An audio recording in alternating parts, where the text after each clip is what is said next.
గురించి లూకా శుభవార్త 24వ అధ్యాయము 50వ వచనాన్ని ఒక మాట చదివి వెంటనే కొద్దిసేపు మీకు తెలిసినటువంటి విషయాలే మీతో చెప్పాలని ఇష్టపడుతున్నాను. లూకా శుభవార్త 24వ అధ్యాయము 50వ వచనాన్ని చదువుతున్నాను. ఆయన బేతనియా వరకు వారిని తీసుకుని పోయి చేతులెత్తి వారిని ఆశీర్వదించెను. పరిశుద్ధుడా, మహాగణుడా, సర్వోన్నతుడా, సర్వశక్తిమంతుడా, మీకు వందనములు, స్తోత్రాలు తెలియజేస్తూ ఉన్నాం. ఈ చక్కటి సమయాన్ని మీరు మాకు దీవెనగా అనుగ్రహింప చేసి ఉన్నారు. కేవలం నీ కృపే. నీ కృపలో మమ్మల్ని అందరినీ బలపరిచారు. తమ్ముడు జాన్ వెస్లీని మీరు పిలుచుకున్నారు. తల్లి గర్భంలో పిండంగా ఉన్నప్పుడే బాబు నీ పని కొరకు ఏర్పాటు చేసుకున్నావు నాయనా. ప్రభా, ఈ ప్రాంతంలో కూడా మీ పని చేయడానికి నాయనా సహోదరుడు తండ్రి శ్రావణ ద్వారా చక్కటి పరిచయం జరిగిస్తున్నారు. ఆ కావులో ఒకరోజు చక్కటి కూడికి ఏర్పాటు చేయాలని తలంచినప్పుడు ఈ సమయాన్ని మీరు ఇచ్చారు. పాడాము, స్తుతించాము. కొద్దిసేపు నీ మాటలు వివరిస్తుండగా నా నోటి మాట మరుగుపరిచి మీ ఆత్మ సహాయంతో మాట్లాడడానికి కృపా కనికరాలు అనుగ్రహించమని యేసయ్య నామములో అడుగుతున్నాము తండ్రి, ఆమేన్. హల్లెలూయా. గట్టిగా స్తోత్రం చెప్పండి. హల్లెలూయా. ఎలవై అన్నారా? హల్లెలూయా అన్నారా? ఓకే. నన్ను చూస్తున్నప్పుడు మీకు ఎలా ఉందంటే టీవీలో బొమ్మలా ఉన్నాను, అవును కదా? మీరు టీవీ చూస్తున్నప్పుడు ఎలా ఉంది అంటే అందరూ నిలబడి చెప్తారు, నేను కూర్చొని చెప్తున్నాను అనమాట. కనుక టీవీ చూసినటువంటి ఫీలింగ్ ఉంటుంది మీకు. మీరు అలా చూస్తుండగానే ఎక్కువసేపు ఏమి కాదు, తమ్ముడు చెప్పాడనమాట, అన్న ఎక్కువసేపు వాక్యం చెప్తామేమో, కొద్దిసేపే వాక్యం. ఎందుకంటే మా తర్వాత మీటింగ్ తర్వాత ఈటింగ్ అనమాట. మీటింగ్ తర్వాత ఈటింగు చక్కగా అందరూ కలిసే భోజనం చేయడానికి సిద్ధం చేశారు. అవి వేడి చల్లారక ముందే మనం చక్కగా, అంటే ఇది ఆత్మీయ ఆహారాలు రెండు ఉంటాయన్నమాట. శరీర సంబంధమైన ఆహారము, ఆత్మ సంబంధమైన ఆహారం అనమాట. శరీర సంబంధమైన ఆహారం సిద్ధంగా ఉంది. ఆత్మ సంబంధమైన ఆహారము కొద్దిసేపు మీతో పంచుకోవాలని ఇష్టపడుతున్నాను. నేను వస్తూ ఎందుకో ఈ మాట గురించి ఆలోచిస్తున్నప్పుడు ఈ ప్రాంతానికి వచ్చినప్పుడు నేను కూడా ఒక ప్రాంతం గురించి చెప్పాలని ఇష్టపడుతున్నాను. ఎందుకు దేవుడిని నమ్ముకోవాలి? ప్రతి మానవుడి జీవితంలో మేము పడాలి, మా పిల్లలు ఆశీర్వదకరంగా ఉండాలి, మా కుటుంబాలు దీవెనకరంగా ఉండాలి అనే ఆలోచన కలుగుతుంది. మనము క్షేమంగా ఉండాలంటే, మనం సంతోషంగా ఉండాలంటే, మనం దీవెనకరంగా ఉండాలంటే దేవుడు అనేటువంటి ఆలోచన లేకుండా కుదరదు. దేవుడు అనేటువంటి ఆలోచన ప్రతి ఒక్కరికి అవసరం అన్నమాట. దేవుడు లేకుండా మనం ఎవ్వరు ఏమీ చేయలేం. అందరూ కూడా దేవుడి మీద ఆధారపడుతూ ఉండాలి. దేవుడే ఒక మంచి గృహం కట్టుకున్నప్పుడు ఎవరైనా అడుగుతున్నప్పుడు మనం ఏమంటామంటే, దేవుడు దయ వల్ల ఈ మంచి గృహాన్ని కట్టుకున్నామండి అని చెప్తాం. మన పిల్లలు మంచి ఉద్యోగాలు చేస్తున్నప్పుడు దేవుడు దయ వల్ల మా పిల్లలకు ఉద్యోగాలు వచ్చినాయండి అని చెప్తాం. గమనిస్తూ ఉండాలి. దీర్ఘాయుస్సు దేవుడు ఇచ్చాడు. చాలామంది జీవితంలో 70-80 సంవత్సరాలు బతుకుతున్నప్పుడు దేవుడేనండి వీళ్ళని బ్రతికించాడు. హఠాత్తుగా చాలామంది మరణిస్తూ ఉన్నారు.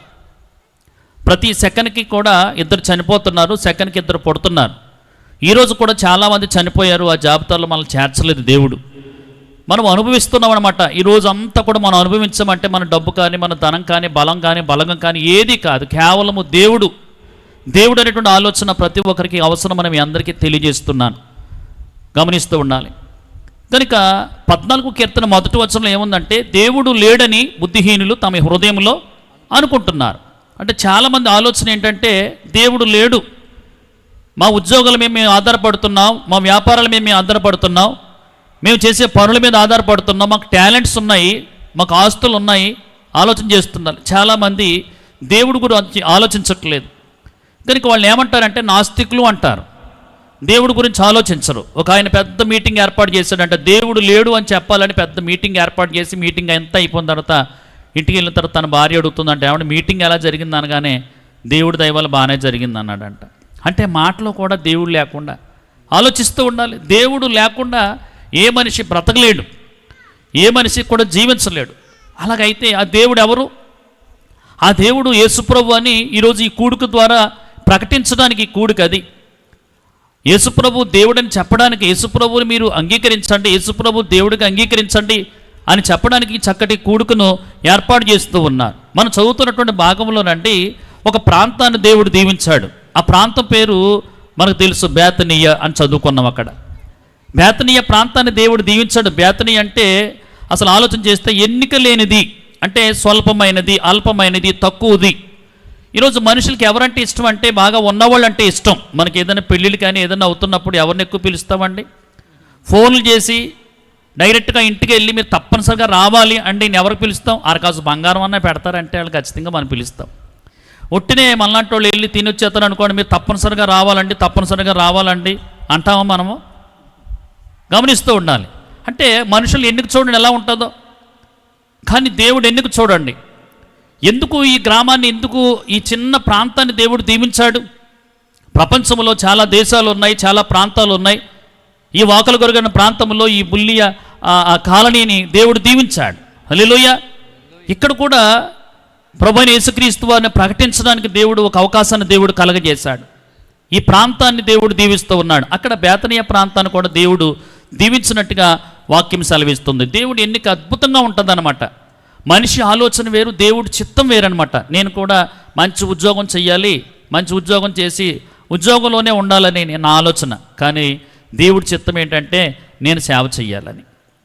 మేము 5 పిల్లలం, 5 అన్నతమ్ములు, 5 మగ పిల్లలే. 5 మగ పిల్లల్లో అసలు యేసుప్రభుని ఎక్కువగా దూషించేది నేనే. యేసుప్రభు దేవుడు కాదని తెలియజేసేది నేనే. యేసుప్రభు దేవుడు కాదని వాదోపవాదాలు చేసేది నేనే. మా తమ్ముడు వాళ్ళు ఎవరైనా యేసుప్రభుకు సంబంధించినటువంటి పాటలు పాడుతున్నట్లయితే వాళ్ళు తిట్టేది కూడా నేనే తిట్టేవాడిని. అలాంటి నన్ను, అంటే నా ఆలోచన వేరు. దేవుడి చిత్తం ఏంటంటే ఏ నోటితోటైతే దూషిస్తున్నావో నువ్వు ఎక్కడికి వెళ్ళినా నేను దేవుడని చెప్పాలన్నాడు దేవుడు. అంతే. దేవుని స్తోత్రం చెప్పండి. ఈరోజు దేవుడు ఆలోచన ప్రతి మనిషి కూడా దేవుడు ఆలోచనకు అప్పగించుకోవాలి, దేవుడి చిత్తానికి అప్పగించుకోవాలి. ఇక్కడ శ్రావణ ఉన్నాడు, వాళ్ళ అమ్మ నాన్నగారు ఏమనుకున్నారంటే ఒక మంచి ఉద్యోగం చెయ్యాలని కొడుకు. హల్లెలూయా. ఒక మంచి ఉద్యోగం చేసేయాలన్నమాట, కార్ల మీద తిరగాలి, ఏంటంటో ఆలోచన అనమాట. కానీ ఆ ఆలోచన సక్సెస్ అవ్వలేదు. ఎందుకంటే దేవుడి చిత్తం. హల్లెలూయా. దేవుడి చిత్తం. జాన్ వెస్లీ వాళ్ళ అమ్మగారు కూడా, వాళ్ళ నాన్నగారు, వాళ్ళ ఫ్యామిలీ అంతా కూడా అక్క కూడా సమర్పణ చేసుకున్నాను అంటున్నాను మాట. ఆలోచన చేస్తున్నారు దేవుడి చిత్తం. ఈరోజు మనం అందరూ కూడా ఇక్కడ కూర్చున్నామంటే ఎవరి చిత్తం అండి? దేవుడి చిత్తము. ఒక అధికారి కావచ్చు, ఒక ఆలోచన కావచ్చు, దేవుడు లేకుండా ఏది జరగదని మీ అందరికీ తెలియజేస్తుంది. ఎందుకు ఆ ప్రాంతాన్ని దేవుడు దీవించాడు? అసలు యేసుప్రభు పుట్టింది మనం ఆలోచన చేస్తున్నట్లయితే బెత్లెహేములో ఆయన జన్మించాడు. బెత్లెహేము గురించి చెప్పలేదు, కానీ నజరేతులో ఆయన పెరిగాడు. యెరూషలేములో ఆయన పరిచర్య జరిగించాడు. కానీ ఈ బేతనీయాని తీసుకొచ్చి శిష్యులందరూ అక్కడ తీసుకొచ్చి ఆ ప్రాంతంలో ఎందుకు దీవించాడు? ఆ ప్రాంతం అంటే ఎందుకు యేసుప్రభు వారికి ఇష్టమైంది మనం ఆలోచన చేస్తుండాలి. ఎందుకు ఇష్టమయ్యింది? ఈరోజు మన కుటుంబాలంటే దేవుడికి ఇష్టం అవ్వాలి, మన ప్రాంతం అంటే దేవుడికి ఇష్టం అవ్వాలి, వ్యక్తిగతంగా మనం అంటే దేవుడికి ఇష్టమైపోవాలి. మనం ఎవరికి నచ్చాలంటే దేవుడికి నచ్చాలండి.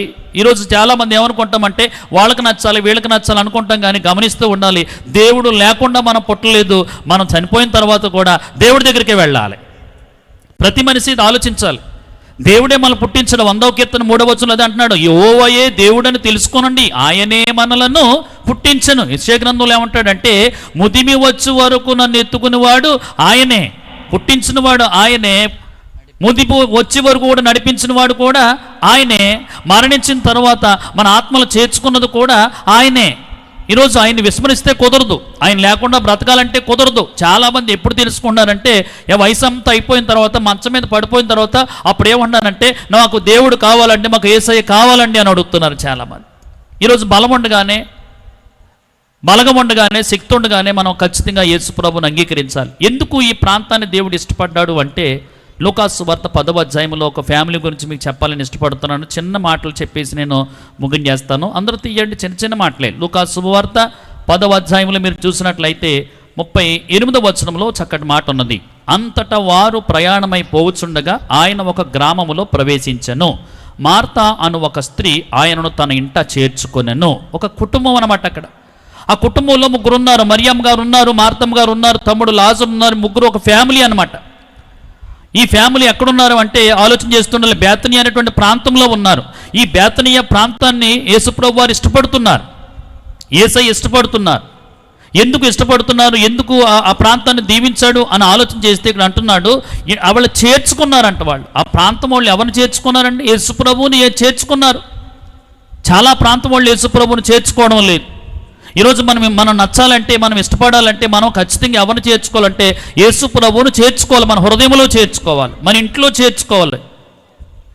ఆలోచన చేస్తున్న ఈ ప్రాంతంలో యేసుప్రభువాన్ని చేర్చుకున్నారు ఖచ్చితంగా. కొంతమంది యేసుప్రభువాన్ని చేర్చుకొని వాళ్ళ హృదయంలో యేసుప్రభువాన్ని తలంచుకుంటూ యేసుప్రభువాన్ని దేవుడిగా ఆరాధిస్తూ ఉన్నారు. గమనిస్తూ ఉండాలి. యోహాను రాసిన మొదటి పత్రిక 3వ అధ్యాయం 20వ వచనంలో స్పష్టంగా చెప్పారు, యేసయ్యే నిజమైన దేవుడు అనే మాట.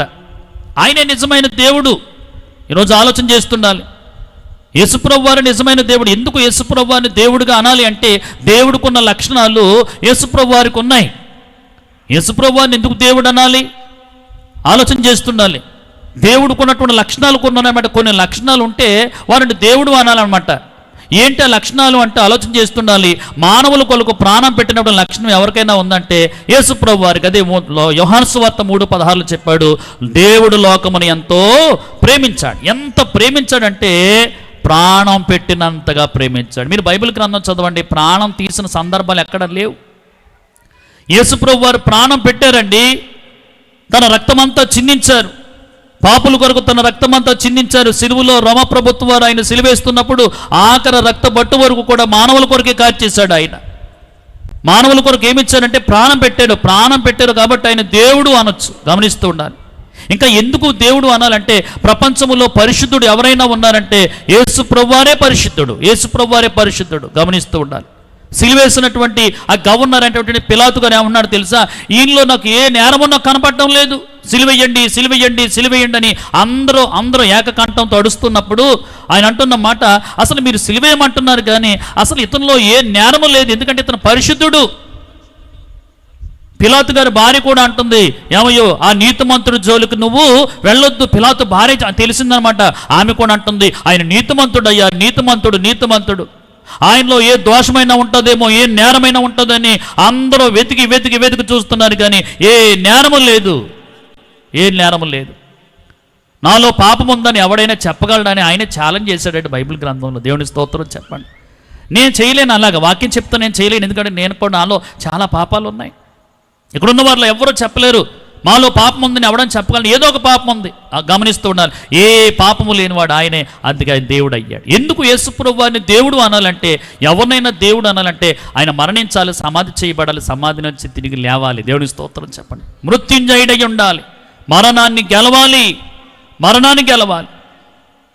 అసలు యేసుప్రభుని అంగీకరించలేనటువంటి రోమ ప్రభుత్వం వారు ఆయన సిలువేశారు. ముందే ఆయన చెప్పారు. అసలు యేసుప్రభు వారు పుడతాడన్న సంగతి ముందే ఈ బైబిల్ గ్రంథంలో రాసేశారండి.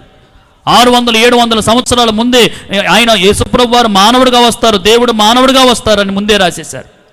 ఆయన మరణించిన సంగతి ముందే చెప్పేశాడు. ఆయన నన్ను సిలువేస్తారు, నన్ను సమాధి చేస్తారు, నేను సమాధిలోంచి బయటకు వస్తాను ముందే చెప్తున్నప్పుడు వీళ్ళందరికీ కూడా ప్లాన్ చేసి ముందే చెప్పాడు. కాబట్టి రోమా ప్రభుత్వం ఏం చేశారో తెలుసా? అధికార ముద్ర వేశారు. రోమా ప్రభుత్వం అంటే అసలు ఆలోచన చేస్తుండాలి. ఈరోజు అమెరికన్ గ్రీన్ కార్డ్ అంత విలువైనది అనమాట.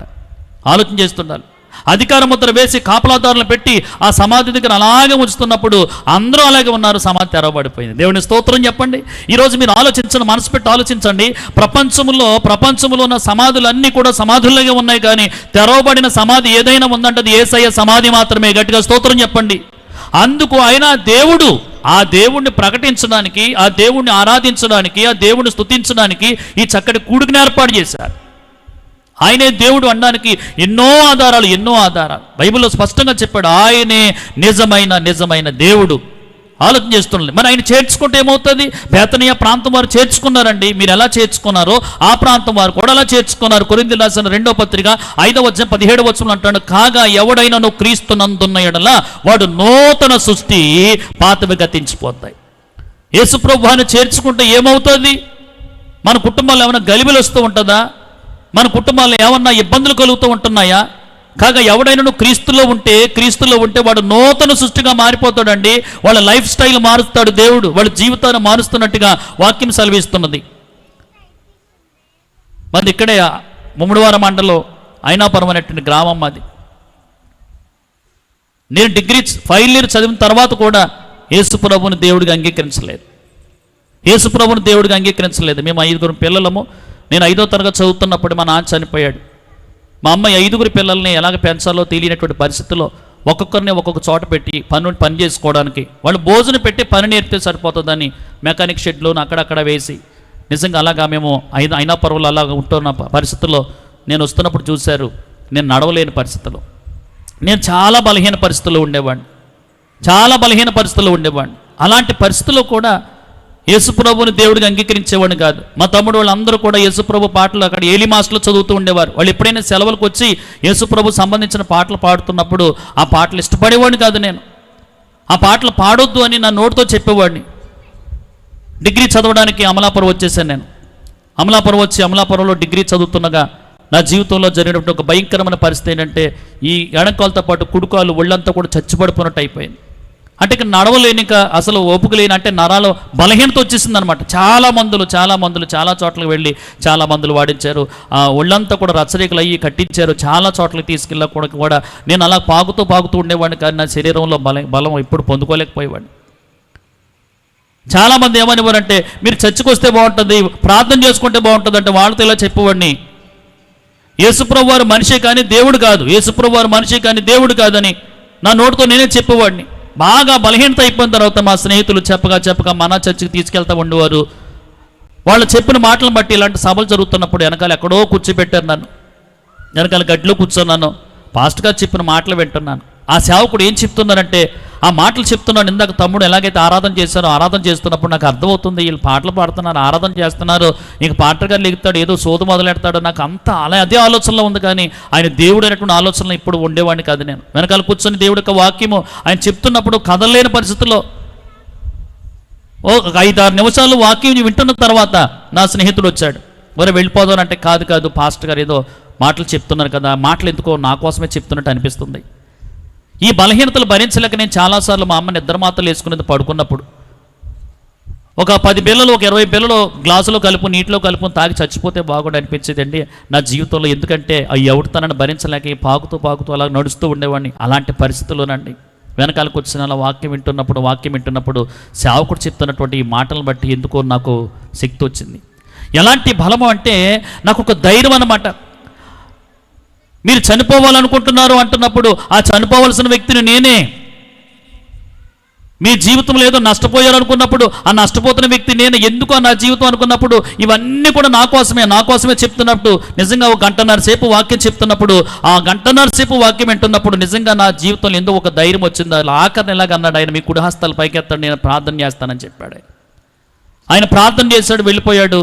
ఆ తర్వాత ఆయన తీసుకొచ్చి నా ఇంటి దగ్గర దింపారు. 1-2 రోజుల తర్వాత ఆలోచన చేస్తున్నట్లయితే ఎందుకో తెలియదు కానీ నా శరీరంలో ఒక శక్తిని దేవుడు అనుగ్రహించాడు. దేవుని స్తోత్రం చెప్పండి. ఇలాగ పాకుతూ నడుస్తూ నడవలేని పరిస్థితుల్లో ఉన్న నన్ను అలాగా గోడ పట్టుకుని అడుగులేసుకుంటూ నడుస్తున్నప్పుడు మా అమ్మ ఏమన్నదంటే, మా పెద్దమ్మ గారు వచ్చి యేసుబాబు నమ్ముకోవచ్చు కదా అని మా అమ్మతో చెప్తున్నప్పుడు అసలు ఊరుకునేవాడిని కాదు. మా పెద్దమ్మని మా ఇంటికి రావడానికి ఇష్టపడేవాడిని కాదు. పెద్దమ్మ మాటలు ఎన్నో కానీ ప్రార్థన చేసుకుంటామేమో అని మా అమ్మని చాలాసార్లు తిట్టిన సందర్భాలు ఉన్నాయి. మా ఇంట్లో అసలు యేసు ప్రభు నమ్ముకున్న దాఖలాలు ఏమీ లేవు. ఆ ఒక్కవిడే ప్రభువు నమ్ముకుంది. ఎప్పుడో వచ్చి నా అమ్ముల నీ భర్త చనిపోయాడు కదా, నీ పిల్లలకు నిన్ను దేవుడు దీవిస్తాడు, యేసు ప్రభు నమ్ముకోమని ఆ మాట నా చెవును పడ్డది. మా పెద్దమ్మ ఇంటికి రాకుండా చేసేసాను నేను. అలాంటి పరిస్థితుల్లో నిజంగా ఆలోచన చేస్తే అలాగ దేవుడు నాకు శక్తిని ఇచ్చిన తర్వాత మా అమ్మగారు చెప్పిన మాట ఏంటో తెలుసా, నాయనా నువ్వు నడుస్తున్నావు, మందులు అయ్యి పని చేస్తున్నావు, అమ్మ మందులు పని చేయండి కదమ్మా, యేసుబాబు గుడికెళ్ళానమ్మా, పాస్టర్ గారు ప్రార్థన చేశారు, ఎందుకో నా మనసులో అలాగ అనుకున్నాను, దేవుడు నాకు శక్తిని ఇచ్చాడు. నా తల్లి చెప్పిన మాట ఏంటంటే, నాయన పెద్దమ్మ చెప్పిన దగ్గర నుంచి నేను కూడా ప్రార్థన చేస్తున్నాను రా అని చెప్పింది. దేవుని స్తోత్రం చెప్పండి. నా తల్లి చేసిన ప్రార్థన, నేను చేసిన ప్రార్థన, దేవుడు నా జీవితంలో శక్తిని ఇచ్చాడు. నా నిర్ణయాన్ని మార్చుకున్నాను నేను. యేసుప్రభు దేవుడు కాదు అని మా తమ్ముళ్ళ దగ్గర, వాళ్ళ దగ్గర, వీళ్ళ దగ్గర చెప్పిన నేను, నాకు అర్థమైంది యేసే దేవుడని. మానవ జీవితంలో ఒక బలహీనత కానీ, ఒక పేదరికం కానీ ఎందుకు అంటే దేవుడికి దగ్గర అవ్వడానికి ఇవన్నీ. నా జీవితంలో వచ్చినటువంటి ఆ శక్తిని బట్టి, ఆ బలాన్ని బట్టి నేను యేసుప్రభుని దేవుడిగా అంగీకరించి తర్వాత నేను చర్చికి వెళ్ళడం మొదలుపెట్టాను. ఆ తర్వాత నేను బాప్తిసం తీసుకుని నా నిర్ణయం ఏంటంటే దేవుడు పని చెయ్యాలని. హల్లెలూయా. దేవుడు పని చెయ్యాలని, ఇంకా ఉద్యోగం చెయ్యాలనేటువంటి ఆలోచన నేను తప్పించుకుని ఎంఏబిఈడి చదువుకున్నాను. ఒక స్కూల్లో టీచర్గా పనిచేస్తూ నా ఆలోచన అంతా కూడా నన్ను దేవుడు స్వస్థపరిచాడు, నన్ను నడిపించాడు. విలువలేని నన్ను విలువైనటువంటి జీవితాన్ని దేవుడు అనుగ్రహించి ఉన్నారు కనుక నేను దేవుడు పని చేయాలని తలొచ్చినప్పుడు దేవుడు అద్భుతంగా నన్ను వాడుకుంటున్నాడు. దేవుడి స్తోత్రం చెప్పండి. మా అమ్మ ఏమన్నదంటే 5 పిల్లల్లోనూ ఈడు ఒక్కడే అవుతాడు, ఎలా బతుకుతాడు అంటే, అసలు నేను ప్రభుని అంగీకరించిన తర్వాత మా అన్న తమ్ములందరూ ప్రభుని అంగీకరించారు. దేవుని స్తోత్రం చెప్పండి. మా చుట్టాలు బంధువులు అందరూ కూడా ప్రభుని అంగీకరించారండి. ఈరోజు మా బంధువుల్లో, మా రక్త సంబంధంలో, మా అన్న తమ్ముల కుటుంబంలో ఏదైనా జరుగుతూ ఉన్నప్పుడు అసలు నా నిర్ణయం తీసుకోకుండా వాళ్ళు ఏ నిర్ణయం తీసుకోరు. వాళ్ళు అలాంటి స్థితిని దేవుడు నాకు అనుగ్రహించాడు నా యేసయ్య. దేవుని స్తోత్రం చెప్పండి. కాగా ఎవడైనా నువ్వు క్రీస్తునందున్న ఎడల వాడి జీవితాన్ని దేవుడు ఎలా మారుస్తాడంటే నూతనంగా మారుస్తాడని దేవుడి యొక్క వాక్యం సెలవిస్తున్నది. లూకా శుభవార్తలోనే 19వ అధ్యాయం 3వ వచనంలో చూసినట్లయితే ఒక వ్యక్తి మనకు కనపడతాడు. ఆయన పేరు జక్కయ్య. జక్కయ్య కూడా అసలు మార్పు లేని స్థితిలో ఉన్నాడండి. ఎలాంటి భయంకరమైన ఆలోచన కలిగి ఉన్నాడంటే జక్కయ్య ఎప్పుడు తన ఆలోచన ఏంటంటే డబ్బు సంపాదించాలి, డబ్బు సంపాదించాలి, డబ్బు సంపాదించాలి. కొంతమందికి డబ్బు మీదే ఉంటుంది కానీ దేని మీద ఉండదండి. ఒక ఆయన చావు బ్రతుకుల్లో ఉన్నారంటే చచ్చిపోతాడు కదని బయటెట్టేశారంట ఆయన్ని. అందరూ వస్తున్నారంటే గుడుకుమంటలేదు. చచ్చిపోతే బాగుండు, చచ్చిపోతే బాగుండు. ఇంకెవరైనా చూస్తారేమో చిన్న పిల్లగారి పిల్లలు వస్తున్నారు, ఆ పెద్ద పిల్లగారి పిల్లలు వస్తున్నారు, అందరూ వస్తున్నారంట. అందులో మనవడు అన్నాడంట, అమ్మ తాతయ్యకి డబ్బు అంటే ఇష్టమో, డబ్బు చూపించే చచ్చిపోతాడు అన్నాడంట. 10,000 కట్టట్టుకొచ్చి ఇలా చూపించాడంట. ఆ డామని చచ్చిపోయాడంట ఆయన. చచ్చిపోయే ముందు కూడా డబ్బు అండి బాబు. అలాంటి పిచ్చోడు ఇలా జక్కయ్య అంటే. డబ్బు ఎలా సంపాదించాలి, బంగారం సంపాదించాడు, డబ్బు సంపాదించాడు, ఎన్నో సంపాదించేశాడు, అన్నీ సంపాదించాడు కానీ యేసయ్యను సంపాదించుకోలేదు.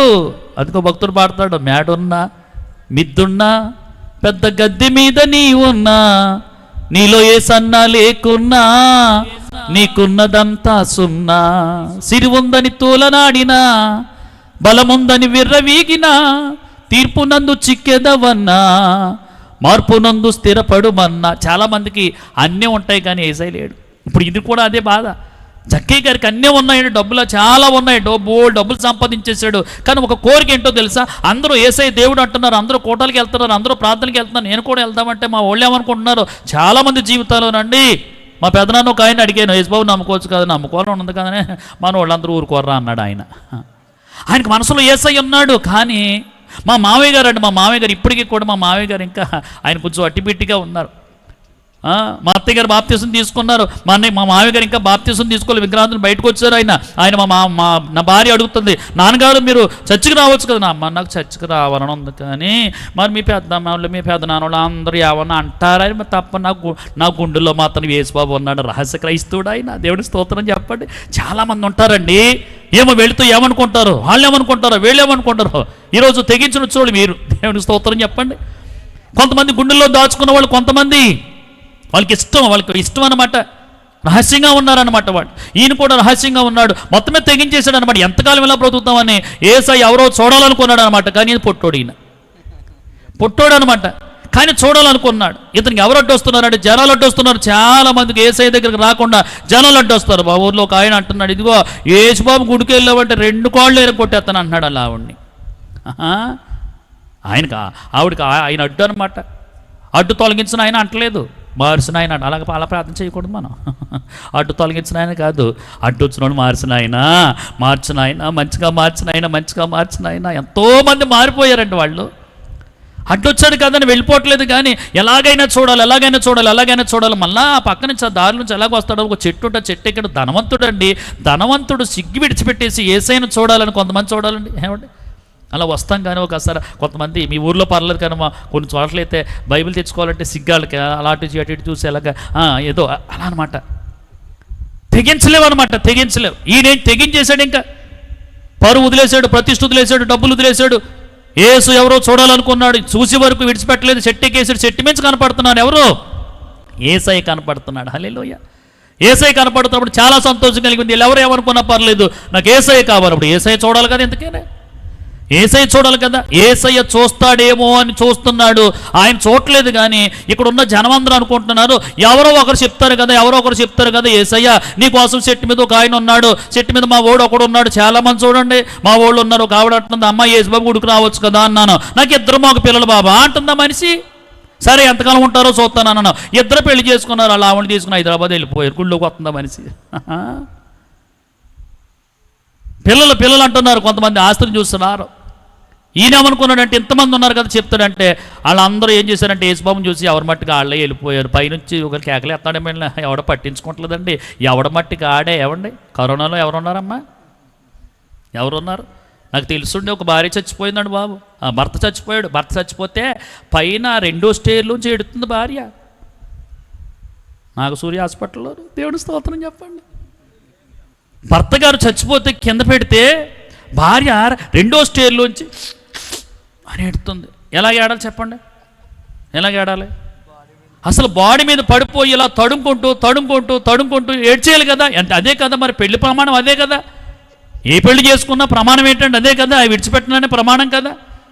ఆలోచన చేస్తుండాలి. కానీ ఎక్కడి నుంచి ఏడుతుందంటే రెండో స్టేజ్ నుంచి అమ్మ వెళ్ళండి, ఉండండి వెళ్ళండి అనడానికి ఎవరు లేదు. అక్కడ తీసుకెళ్ళిపోండి మాస్క్ తీయలేదు, కళ్ళప్పుడు నీళ్ళు, జస్ట్ చిన్న ఏడుపు, జస్ట్ తీసుకెళ్ళిపోయారండి. ఎంత భయంకరం. అంతా వచ్చి వాళ్ళు ఎవరు లేరండి, యేసయ్య ఒక్కడే వస్తాడు. దేవుని స్తోత్రం. అది జక్కయ్యకి అర్థమైంది. ఈరోజు చాలామందికి అర్థం కాక మా వాళ్ళు ఇలా అందరూ వెళ్ళిపోయారండి. జక్కయ్యకి సంబంధించిన ఎవరు లేరు. యేసయ్య కూడా వెళ్ళిపోతాడేమో అనుకున్నారు కానీ కదా. ఆఖరిలో అదే పాట పాడాడు తమ్ముడు. పైన ఉన్నటువంటి జక్కయ్యని కిందకు వచ్చి యేసయ్య అంటున్నాడు, జక్కయ్యా అన్నాడంటే అబ్బా ఎంత సంతోషం అయిపోయిందంటే, అందరూ విడిచిపెట్టేసిన దేవుడు అని విడిచిపెట్టి, అందుకే ఆయన దేవుడు అయ్యాడు. దేవుడు స్తోత్రం చెప్పండి. అసలు త్వరగా దిగాడంటే అర్థమేంటో తెలుసా? పైనుంచి దూకేసాడు అనమాట. ఎవరు? జక్కయ్య పైనుంచి కిందకు దూకేసి అంటున్నాడు, ఏసయ్య అంటున్నప్పుడు యేసుప్రభు వారు అంటున్నారు, నడు నీ ఇంటికి వస్తాను భోజనం చేద్దాం అంటున్నప్పుడు ఆయన అంటున్నాడు, యేసయ్య నువ్వు నా ఇంటికి రావాలంటే నీకు ఇష్టం లేని నాలో కొన్ని ఉన్నాయి, నీకు ఇష్టం లేని నా హృదయంలో ఒకటి ఉన్నది, దాన్ని విడిచిపెట్టాలి. ఎవడు విడిచిపెట్టలేదు కానీ తనంతడు తానే విడిచిపెట్టేశాడు. యేసుప్రభుని ఎప్పుడైతే చేర్చుకున్నాడో తనలో ఉన్న పాపం అంతా విడిచిపెట్టాడు. ఏంటా పాపం అంటే, అందరి దగ్గర అక్రమంగా సంపాదించేసుకున్నాను యేసయ్య. ఎంత సంపాదించుకున్నానో వాళ్ళకి రూపాయి ఒకవేళ అక్రమంగా చేస్తే వాళ్ళకి ఇంకో 4 రూపాయలు వేసి 5 రూపాయలు ఇచ్చేస్తానని 4 రెట్లు వాళ్ళకి ఇచ్చేసాడు. అంటే వాటాలు వేసేసాడు అనమాట. మిగతా సగం అంతా కూడా పేదోళ్ళకి ఇచ్చేస్తాను, దేనికోసం సంపాదించు. అప్పుడు జక్కయ్య అంటున్నాడు, యేసయ్య అంటున్నాడు, మరి ఏమీ లేదు కదా అంటేనే, ఏమీ లేకపోయినా పర్లేదు, నువ్వు ఉంటే చాలు నాయన. దేవుని స్తోత్రం చెప్పండి. ఇప్పుడు జక్కయ్య ఏమి విడిచిపెట్టాడో తెలుసా? సమస్తమును విడిచిపెట్టేశాడు, యేసయ్యను పొందుకున్నాడు. అందుకని లూకాసు వార్త 19వ అధ్యాయము 6వ వచనంలో ఏముండదో తెలుసా? ఇతడును అబ్రహాము కుమారుడే, నేడు ఈ ఇంటికి ఏమొచ్చి ఉన్నది? రక్షణ వచ్చి ఉన్నది. దేవుడికి స్తోత్రం చెప్పండి. ఏమి లేకపోయినా జక్కయ్యకి ఏమొచ్చో తెలుసా? రక్షణ వచ్చింది. ఈరోజు బేతనియాని ఎందుకు ఇష్టపడ్డాడో తెలుసా? ఆ ఊరిలో యేసు ప్రభువును చేర్చుకున్నారండి. ఆ ఇంట్లో యేసుప్రభువును చేర్చుకున్నారు. కొంతమంది ఇంట్లో యేసుప్రభువును చేర్చుకోవడం లేదు. యేసుప్రభువును చేర్చుకున్న ఇల్లు సమాధానంగా ఉంటుంది.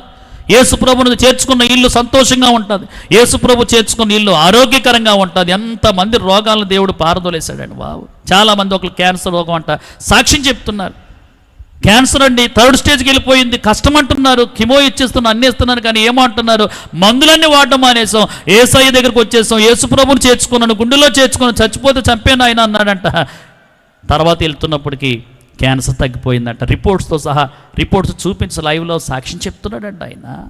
నమ్మండి మీరు. యేసుప్రభుని చేర్చుకున్నట్లయితే వాళ్ళ జీవితంలో ఎన్నో అద్భుతమైనటువంటి కార్యాలు జరుగుతున్నట్టుగా వాక్యం సెలవిస్తున్నది. చూడండి, మార్కు సువార్తలోని 5వ అధ్యాయంలోనండి 17వ వచనంలో మరొక ప్రాంతం ఉంది. ఆ ప్రాంతం ఏంటంటే గెరాసీను అనే ప్రాంతం ఉంది. చూడండి, అక్కడ మార్కు సువార్త 5వ అధ్యాయం 1వ వచనంలో ఒక ప్రాంతం ఉంటుంది. ఆ ప్రాంతం పేరు గెరాసీను. ఏ ప్రాంతం అండి? బేతనియా ప్రాంతంలో చేర్చుకున్నారు, వాకల కరువులో చేర్చుకున్నారు. కానీ ఇక్కడ చూడండి, గెరాసీనులో ఏం చేస్తున్నారంటే, గెరాసీనులోనూ ఒక యవనస్తుడు ఉన్నాడు. యవనస్తుడికి దెయ్యం పట్టేసుకుంది. ఏమట్టుకుందమ్మా? దెయ్యం పట్టేసుకుంది. అమ్మ మిమ్మల్ని ఎప్పుడన్నా దెయ్యాలు పెట్టుకున్నాయా? దెయ్యాలు ఉన్నాయా మీ ఊర్లోనూ? మీరు దెయ్యాలంటే ఏమనుకున్నారంటే నల్ల మొక్క వేసుకుని, నల్ల కొమ్ములు వేసుకుని అలాగ ఉంటారు. దెయ్యాలంటే ఏమి కాదమ్మా. చాలామంది పిల్లలు ఏం చేస్తూ ఉంటారంటే, మా ఊర్లో పిల్లలు 12 గంటల వరకు వాళ్ళ అమ్మ ఏం చేస్తుందంటే అన్నం వండుకుని పిల్లోడు వస్తాడో అని చూస్తానే ఉంటుంది. మనిషి తిందో ఆడు వస్తాడని చూస్తూ ఉంటుంది. ఈడేం చేస్తాడంటే ఓ పలావ్ ప్యాకెట్ 2 బీర్ బాటిల్ ఎట్టుకెళ్ళి ఓ చోటకు ఊకుని 4 కలిసి, అదే దెయ్యం. దేవుని స్తోత్రం చెప్పండి. మన దెయ్యం అంటే ఏంటి అనుకుంటున్నామమ్మా? వీడికి అదే దెయ్యం పట్టేసుకుంది. ఎవరికి? ఒక యవనస్తుడికి దెయ్యం పట్టుకుంటేనే, దెయ్యం పట్టుకున్నాడు ఎక్కడ ఉండండి అంటే ఇంట్లో ఉండట్లేదండి, సమాధుల్లో ఉంటున్నాడు. శవాల దగ్గరికి వెళ్ళిపోతున్నాడు, సమాధుల్లోకి వెళ్ళిపోతున్నాడు అండి. ఒక ఆయన చెప్తున్నాడు ఏంటంటే, అలాగా ఆ సమాధి ఆ రోడ్లో వెళ్తున్నాడంట, లోపల ఎక్కడో ఫోన్ మాట్లాడుకుంటున్నాడంట ఒకడు. అయ్యి బాబు ఇక్కడ మాట్లాడుతున్నాడు ఏంటని కానీ సీక్రెట్ ఫోన్ అంటది. అమ్మో, సమాధుల్లో ఉంటున్నాడంట. ఈ సమాధుల్లో ఉన్నవాడు ఎలా ఉన్నాడంటే బట్టలు లేకుండా ఉన్నాడు.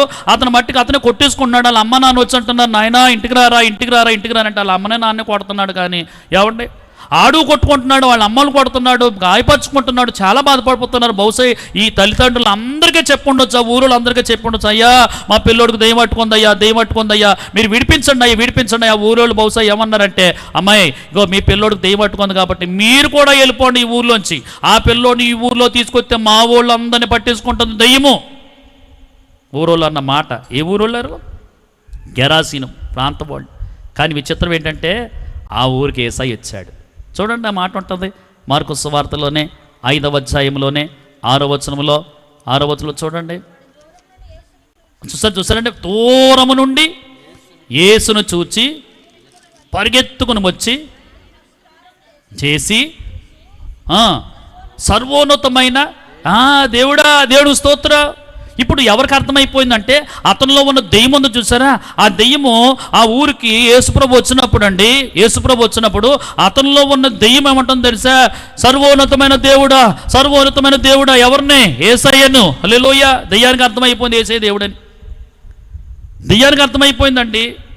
అప్పుడు యేసయ్య అంటున్నాడు అతను విడిచిపెట్టి వెళ్ళిపోనగానే ఆ దెయ్యం గడగల్లాడుతూ యేసయ్య ముందు నిలబడకుండా పారిపోయింది, వెళ్ళిపోయిందంటే ఇప్పుడు దెయ్యం పట్టుకునేవాడు, దెయ్యం ఎప్పుడైతే పోయిందో ఈడు బట్టలు కట్టుకుంటున్నాడు, ఈడు శుభ్రంగా ఉన్నాడు, ఇంటికి వెళ్ళాడు, అమ్మ నాన్న పలకరిస్తున్నాడు, బహుశా అమ్మ నాన్నను పలకరిస్తున్నాడు, అన్నం తింటున్నాడు, చాలా సక్రంగా ఉన్నాడు. వాళ్ళ అమ్మ నాన్నకి ఎంతో, కుటుంబానికి ఎంతో సంతోషం అండి. విచిత్రం ఏంటంటే ఆ ఊరోళ్ళు ఏమంటున్నారంటే 17వ వచనంలోనూ అలాంటి దేవుణ్ణి ఏం చేస్తామండి, గుడి కట్టి ఆరాధించేస్తాం. కానీ ఏలేమన్నారంటే మా ప్రాంతంలో మీరు ఉండొద్దు, మా ఊరిని విడిచిపెట్టి వెళ్ళిపో, నువ్వు దేవుడే కానీ మాకు అక్కర్లొద్దు, అంటున్నారు. ఏ ఊరోళ్ళు వాళ్ళు? గెరాసీను వాళ్ళు. కావాలనుకున్న ఊరోళ్ళు ఎవరు? బేతనీ వాళ్ళు. అందుకనే బేతనీ అంటే దేవుడు ఇష్టపడ్డాడు. దేవుడి స్తోత్రం చెప్పండి. మన ఊరు ఒక బేతనీ కావాలి, మన ఇల్లే ఒక బేతనీ అయిపోవాలి, మన కుటుంబం ఒక బేతనీ అయిపోవాలి. దేవుని స్తోత్రం చెప్పండి. యేసు ప్రభువును చేర్చుకున్నారు కనుక, యేసు ప్రభుకి ఇష్టమైంది కనుక ఆ ప్రాంతాన్ని దేవుడు దీవించేశాడు, ఆ ప్రాంతాన్ని దేవుడు ఆశీర్వదించేశాడు, ఆ ప్రాంతాన్ని దేవుడు ఇష్టపడ్డాడు. ఈరోజు ఆలోచన చేస్తుండాలి, దేవుడి ఇష్ట ప్రకారంగా మనం జీవించాలంతే. బేతనీ అని దేవుడు ఆశీర్వదించడానికి మొట్టమొదటి కారణం ఏంటంటే యేసు ప్రభువును చేర్చుకున్నారు. హల్లెలూయా. నేను అంటున్న మాట, ఇక్కడున్న వాళ్ళందరూ కూడా యేసు ప్రభువును చేర్చేసుకోవాలండి. యేసు ప్రభువును చేర్చుకుని ఇంట్లోనండి గొడవలు ఉండవండి, యేసు ప్రభువును చేర్చుకున్న ఇంట్లోనండి ఆయన భయంకరమైన పరిస్థితులు ఉండవండి. చాలామంది త్రాగుబోతులు, తిరుగుబోతులు, వ్యభిచారులు, భయంకరమైనటువంటి పరిస్థితుల్లో ఉన్న వాళ్ళు అందరూ చాలామంది మారిపోయారు. అంతెందుకు, మేము 5గురిలోనూ మా 4వ తమ్ముడు భయంకరమైన తాగుబోతాడు. ఎంత త్రాగుబోతాడు అంటే అసలు చాలా సంపాదించాడు. ఆయన పెయింటింగ్ వర్క్ చేస్తాడు, ఆయన స్ప్రే పెయింటింగ్ వర్క్ చేస్తాడు. భార్య ఆ పిల్లలను కూడా వాళ్ళ అమ్మమ్మలు తీసుకుని వెళ్ళిపోయారు. ఒక్కతే కూతురు మా తమ్ముడికి ఇచ్చి పెళ్లి చేశారు, వాళ్ళు బాగా చూస్తాడు కాదని. సంపాదించాడు కానీ తాగుడు అలవాటు చేసేసుకున్నాడు. ఎంత తాగుతున్నాడంటే తాగేసి డ్రైనేజీలో పడిపోయినంతగానే. నేనేమో యేసుప్రభుని నమ్ముకున్నాను, నేనేమో సేవ చేస్తున్నాను. అందరూ ఏమనేవారు తెలుసా, పాస్టర్ గారు తమ్ముడు తాగుతున్నాడు. చాలాసార్లు వెళ్ళి చేతులు కాళ్ళు పట్టుకుని బతిమాలి ఎంత చెప్తున్నా మాట వినేవాడు కాదు. మందిరానికి రమ్మంటే వచ్చేవాడు కాదు. ఎన్నోసార్లు అలాగా ప్రార్థన, ఎన్నో రోజులు, నెలలు, సంవత్సరాలు ప్రార్థన చేయగా మా తమ్ముడిని తీసుకొచ్చి దేవుడి మందిరంలోకి వచ్చిపెట్టి వాక్యం చెప్పడం మొదలుపెట్టాను. ఎందుకో తెలుసా, అలా వాక్యం చెప్తూ ఉండగా నీ వాక్యమే నన్ను బ్రతికించనని ఎప్పుడైతే వాక్యం విన్నాడో ఒకనొక దినాన్ని అనిపించిందంట, అయ్యో ఎందుకు తాగుతున్నాను నేను, అసలు ఎందుకు తాగుతున్నాను, ఎంత సంపాదన వ్యర్థం చేసుకున్నాను. మీకు అడ్రస్తో సహా చెప్తాను. విష్ణుశ్రీ దగ్గర ఒక పెయింటింగ్ షాప్ పెట్టాడు ఆయన. ఇప్పుడు తాగుడు మానేశాడు. యేసుప్రభుని అంగీకరించేవాడు కాదు. అక్కడికి వెళ్ళేవాడు, ఏవేవో చేసేవాడు. అసలు ఏది మానేవాడు కాదు, స్నేహాన్ని మానేవాడు కాదు. ఎప్పుడైతే యేసుప్రభు మాటలు వినడం మొదలుపెట్టాడో ఆలోచన చేస్తుండాలి, ఈ మాటలు బట్టి తన హృదయంలో ఒక మార్పు వచ్చేసింది. ఇక ఎవరు చెప్పినా వినలేదు కానీ యేసయ్య మాటలు తన హృదయాన్ని మార్చేసింది. తన త్రాగుడు మానేశాడు అతను. తన భార్య పిల్లలు అంటున్న మాట ఏంటో తెలుసా, వాళ్ళ పిల్లలు అంటున్నారు, బాబాయ్ మా డాడీ బంగారం అయిపోయాడు. దేవుని స్తోత్రం చెప్పండి. నన్ను అన్నయ్య అంటలేదు, ఇప్పుడు పాస్టర్ గారు అని అంటున్నాడు. మామూలుగా ఉన్నప్పుడు ఎరా ఎందుకు తాగుతున్నావు అంటే, నీకెందుకు నన్ను బండబూతులు తిట్టేవాడు. ఇప్పుడు ఏమన్నాడు తెలుసా, పాస్టర్ గారు అంటే ఒకవేళ నేను బండి మీద వెళ్ళిపోతుంటే ఆడ అలక్కన ఎదురవుతాడు, కొంచెం దూరంగా వెళ్తున్నాడు, ఎందుకంటే గౌరవిస్తున్నాడు. ఏంటి మార్పు అసలు? ఎవరు అసలు అందరూ అనుకుంటున్నారు. మన ఒక ఆయన మెకానిక్ అంటున్నాడు, ఆయన సత్యబాబు గారు ఒక ఆయన అంటున్నాడు, అసలు ఎవరు మార్చలేకపోయాడండి, మార్చేయడం అని అంటున్నాడు ఆయన. దేవుడి స్తోత్రం చెప్పండి. ఏమంటే గలిబిలు చేసేవాడు ఆయన.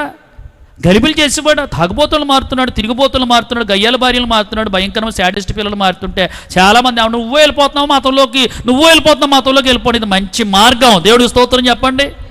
ఏమండి వీళ్ళందరూ కూడా ఉద్యోగాలు విడిచిపెట్టి అన్ని విడిచిపెట్టి చేతో సంపాదించుకోవడం కాదండి. కొద్దిమందినైనా సరే దేవుడి వైపు తిప్పి వాళ్ళ కుటుంబాలు అన్నీ కూడా బాగు చెయ్యాలని గట్టిగా స్తోత్రం చెప్పండి. అది మనసు పెట్టి ఆలోచించలేక, మనసు పెట్టి ఆలోచించిన వాళ్ళందరూ కూడా యేసుప్రభుని చేర్చుకుంటున్నారు. మనసు పెట్టి ఆలోచించలేని అందరూ కూడా ఏమన్నారంటే గెరాసీనులుగా యేసుప్రభుని వద్దంటున్నారు. యేసుప్రభు కావాలనుకున్న ప్రాంతం బేతనీ అని దేవుడు దీవించాడు. ఈ రోజుకి కూడా ప్రాంతం ఆశీర్వాదకరంగానే ఉన్నది. ఇంకా మనం ఆలోచన చేస్తే 10వ అధ్యాయంలోనే లూకాసు వార్త 39వ వచనంలో చూడండి లూకాసు వార్త 10వ అధ్యాయంలో 39వ వచనం ఏమంటున్నాడంటే అక్కడ చక్కటి మాట. ఏమండి, మరియా పాదముల యొద్ద ఆయన కూర్చుండి ఆయన మాటలు వింటుంది. దేవుడి స్తోత్రం చెప్పండి. ఆ ఊళ్ళో యేసయ్య మాటలు వినేవాళ్ళు ఉన్నారండి. మీ ఊళ్ళో ఎంత బాగా వింటున్నారు? మీరు వింటారా అనుకున్నాను నేను. దేవుడి స్తోత్రం చెప్పండి. చక్కగా వింటున్నారండి. మీరు చేర్చుకోవడమే, కొంతమంది చేర్చుకుంటారు కానీ యేసుబాబు మాటలు ఏమండో ఒక ఆయన అంటున్నాడు, యేసుబాబు గుండెల్లో ఉంటే సరిపోతుంది, గుడికి రావద్దు అంటున్నాడు ఆయన. గుడికి రావక్కర్లేదు, గుండెలో ఉంటే సరిపోతుందా? నువ్వు వెళ్ళవే గుడికి అంటాడు ఒక ఆయన. నువ్వు వెళ్ళు, నాకు ఎప్పుడు కూడా గుండెల్లో ఉంటాడు దేవుడు, గుడికి రావక్కర్లేదు. కాదు కాదు కాదు. ఈ ఊరోళ్ళు యేసు ప్రభు మాటలు వింటున్నారు. అక్కర్లేని మాటలు వింటారు కానమ్మ, సోది చెప్తానమ్మ సోది. కొంతమంది చెప్పుడు మాటలు వింటూ ఉంటారు. ఓ మేనతో వచ్చిందంట కొత్తగా పెళ్ళైన వాళ్ళు ఇంటికి. పిల్లేమో తెల్లగా ఉందంట, పిల్లోడేమో నల్లగా ఉన్నాడంట. మీ ఊరోళ్ళు కదమ్మాయి. వాళ్ళందరూ బాగానే ఉన్నారు, అన్యోన్యంగా ఉన్నారు. ఈ ముసలిదానికి ఎందుకు ఇది వచ్చి అంటుందంట, పిల్ల నాకు గుండు తరుక్కుపోతుంది, ఈ మసిమాకోని అలా చేసుకున్నాం అంటుందంట. నల్లగా ఉన్నాడని ఈ మసిమాకోని అలా చేసుకున్నావు, నాకు చాలా బాధగా. అలాగంటావేంటి అత్తయ్య, ఆయన మంచోడు అత్తయ్య, బాగా నువ్వెంత చెప్పేవా, ఆ రోజు నేను ఉంటే నేను పెళ్లి జరగకపోను, అసలు నువ్వు మనసులో ఎంత బాధపడి, నువ్వు కొందరు బొమ్మలాగా ఉన్నావు, ఎంచక్కన షోకేజ్లో బొమ్మలాగా, ఈడేం మసిమాకోనిలాగా ఉన్నాడు. ఈ మధ్యలో సిచ్చేడుతుంది మనిషి.